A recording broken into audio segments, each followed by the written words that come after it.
Hi, welcome to this episode of the Superintendent's View. I'm Matthew Carey, Superintendent of School here at Mercer County Technical Schools. Very excited about this episode of the Superintendent's View. We'll be bringing on later a guest, Mr. Troy Long, our Director of CTE and Grants, to talk about some of the exciting things that are going on both in our district and in his life. Hard to believe we have already completed the first marking period of the school year. So much exciting stuff going on. I actually think I should probably be wearing a hard hat to do this episode because we've been under a tremendous amount of construction since last year. And the great thing is a lot of those projects are coming to completion and or in the final stages of completion. And we expect to have everything done by the midwinter of this year. We have new labs for our science program. We have the hydroponics lab. We have a STEM lab, and then we also had a new modular state-of-the-art science lab put in for experiments and so forth. So we added 3 new lab sections to our STEM program. As well as for our culinary academy, we are building the new restaurant, which we are so excited about. Name to be released shortly. I'm pretty excited. I think we're down to the final 1 or 2 names. The students have been working on a survey and whittling it down, and now we're down to just a couple of names, and they'll make the final choice on that. We anticipate ribbon cutting on that sometime this winter. More information to come on that. Our gaming lab over at the Aspenpink campus is just about complete. So we're doing the final work on there, and we'll be moving the students into their classroom. They've been in another area for the first couple months of the school year, and they'll be moving back into the fully renovated. It's got esports lab in it. It's state of the art. Really excited about it. It's got graphics all over the walls. So we'll get some video of it and show it to you. Just a really neat space over at the Aspenpink campus. And then from the business side of things, I know that the district, really doesn't know, where business offices are located and things along those lines. But our business office is actually located off campus at a site that we rent. And we're really excited to be bringing our business office into the campus. We have a new modular business office that is just about complete. That is over at the Aspenpink campus, and that will be opened up over the winter break, and the business staff will be moving into that space for the first of the year. So very excited about that as well. So lots of stuff going on district-wide. We are coming to the end, though, which we are excited about. I just want to thank everybody for their flexibility, and their understanding that, things happen when you're under construction, and everybody has to be a little more flexible and patient. And our students, our parents, our staff, everybody has just been wonderful as we've gone through this process. And the finished project will be absolutely worth it. While we're speaking about construction, let's check in on a couple of our new programs. So this year we had 2 new programs. Start, one an academy-based, part of our STEM, which is our JROTC program.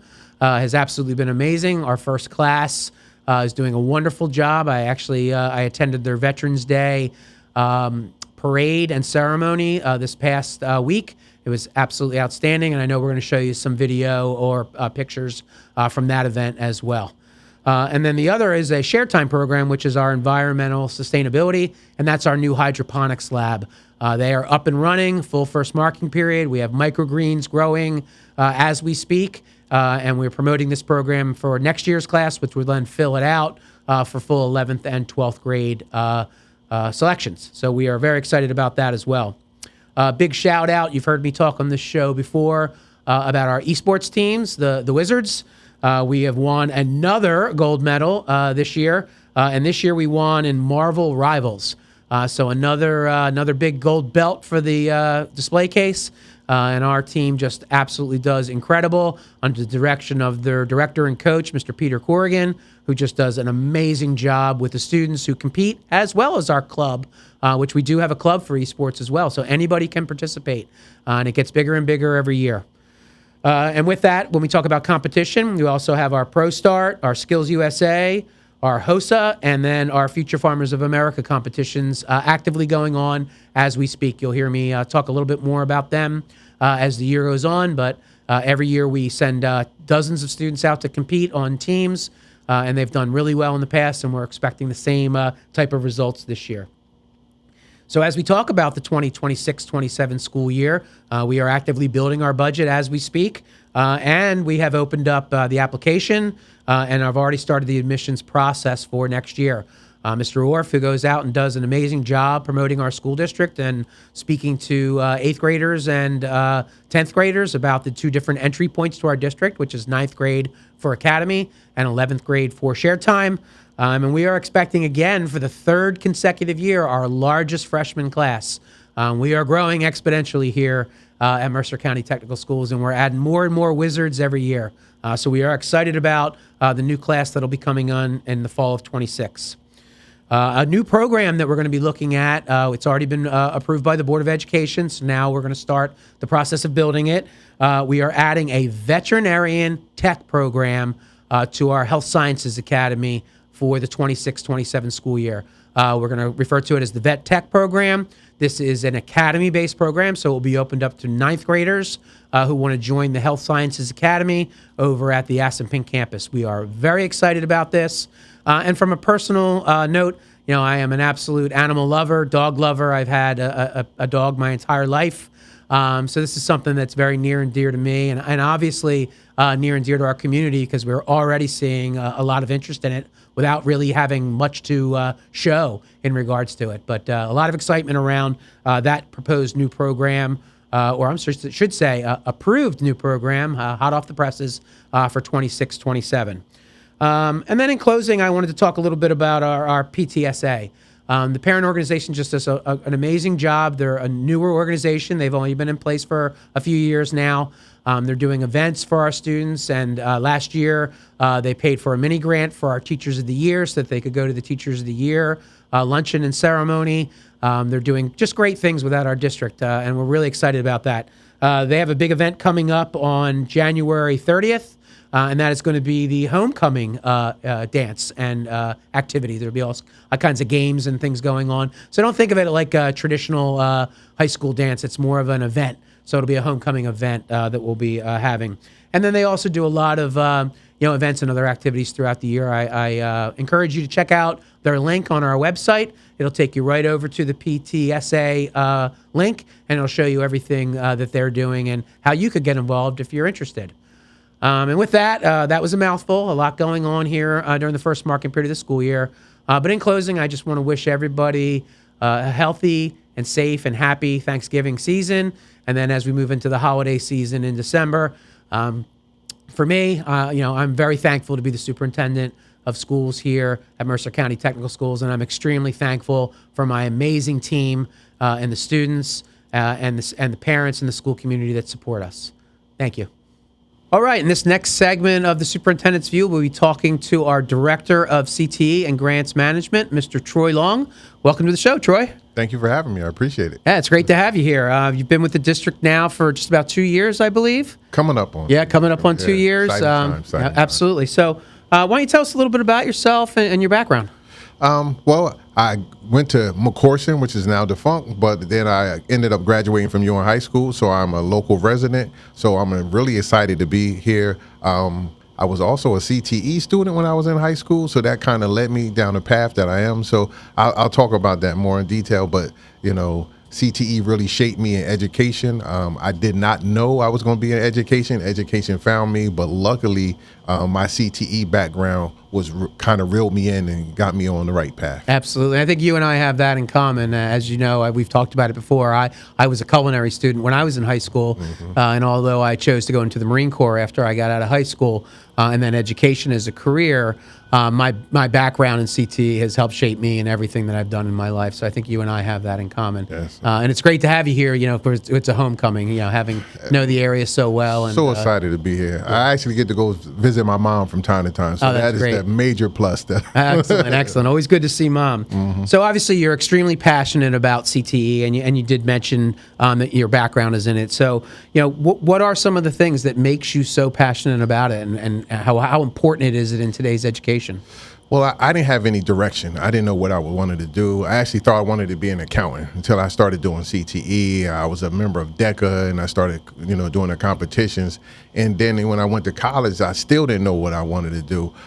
So I went and got a business degree, and I just found out that it wasn't for me. Then I got into teaching by chance, and I just fell in love because I was actually able to help people, guide them where I didn't have that guidance, where, my only guidance was my CTE instructor who suggested certain things for me. So I was just really blessed that it, like I said, it found me, and then it kind of changed my, direction on life. So it's very big for me. And then I could see what it do to the communities. I always use the phrase like CTE stops the outsourcing. When we send a lot of kids just to college, what happens? They leave and don't come back. I was a kid. I left. I didn't come back. Right. But CTE actually provides jobs for the local community, and it builds up your community. So that's something that we should always think about. Absolutely. So you've been involved in a lot of great things in the last couple years, grants-wise, but one of the ones that we're really excited about right now is the Innovations in AI grant, expanding AI grant that has come out. Just recently as yesterday, you and your team presented at the College of New Jersey, who is our partner for this grant. Can you kind of tell us a little bit about the grant and how it's all going so far? Oh, well, we're blessed that we received this grant, a $375,000 grant for us to kind of roll out an AI platform for the state. That's the easiest way to say that. Us in another school district, who I won't name, but we had the opportunity to roll it out, and we had wonderful partners. Luckily, we're right next to TCNJ. They was all in, and we just worked hand to hand on putting together 3 courses, which is that counts for 12 credits of college courses.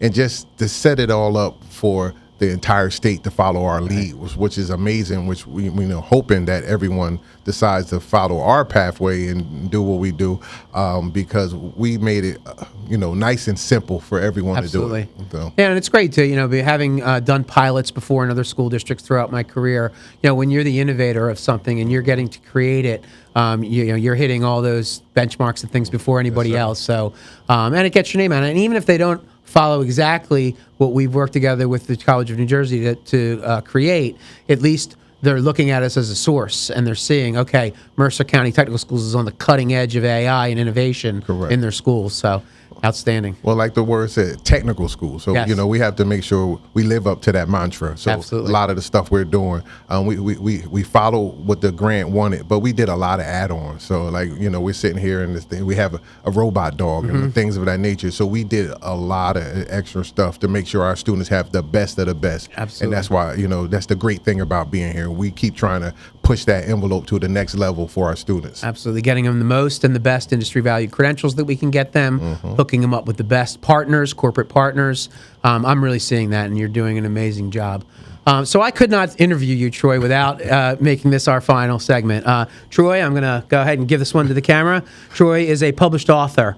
He recently published the book, The CTE Experience, The Hook Urban Education Needs. You can see I have my copy here. Troy gracefully signed it for me, so when it sells its 10 millionth copy, I'll know I have one of the originals. But Troy, this is a really amazing accomplishment, and tell me a little bit about how this came about. Well, before I got to the district, I worked in another district where CTE was a struggle. And so I do like a newsletter on my LinkedIn where I already talked about like some of the issues of CTE. And one of the things I talked about was we have a marketing problem with CTE. Like people don't know how special and how valuable CTE is. So I was like, you know what, let me put all of my frustrations down, like all of the pitfalls and all of the roadblocks that I had with CTE. And a lot of the comprehensive schools, this is what they go through. I've been super blessed when I got here that, we're all about CTE and we're gung-ho about it. So everything seems so much easier. But, when you think about the other schools that put their test scores above their students and then their students struggle, hey, we passed this test, but now we don't have no jobs, we don't have this. So we try to make sure we merge the best of the both worlds there. And this book kind of details all of those things and how to work around the scheduling issues, how to work around, the lack of work-based learning opportunities and things of that nature. So I just put everything that I experienced in my 20-plus career in that book, which, was a labor of love. Very scary to do. Yeah. But, I got it accomplished, and, I wouldn't be able to do it without coming here. So I have to make sure I say that. Sure. This actually opened my eyes to a couple things that I wasn't aware of till I got here and saw the bigger picture. And I'm very grateful for that. Well, it's an excellent read. I've read it both for pleasure and then going back and pulled out parts of it for context and content. So how can the folks out there get a copy? Well, shameless plug is on Amazon. All you got to do is type in the CTE experience and you find it. Very cheap. So it wasn't like I was trying to make a lot of money off it. I just really wanted to have a resource out there that I could share with people, especially for my colleagues in other districts. Maybe that's something their teachers can have or things of that nature. But it will help you understand the process a little bit better, especially when you're not dealing with it on a day-to-day basis. Like my current job, allows me to deal with it on a day-to-day basis. But, when I was a CTE vice principal, I wasn't able to do, the Perkins portion of it or things of that nature. So now you may know why this is hit a roadblock or why this, won't happen for you. So it was things like that that really, I think, can help people. Yeah, well, that's great. And thank you so much for sharing that with us and talking about your experiences and being on the show today. No, I appreciate it. Thank you so much for having me. Absolutely. We love having you here. I love being here. All right. Go Wizards. Go Wizards. All right. Thanks, Mr. Long. Thank you.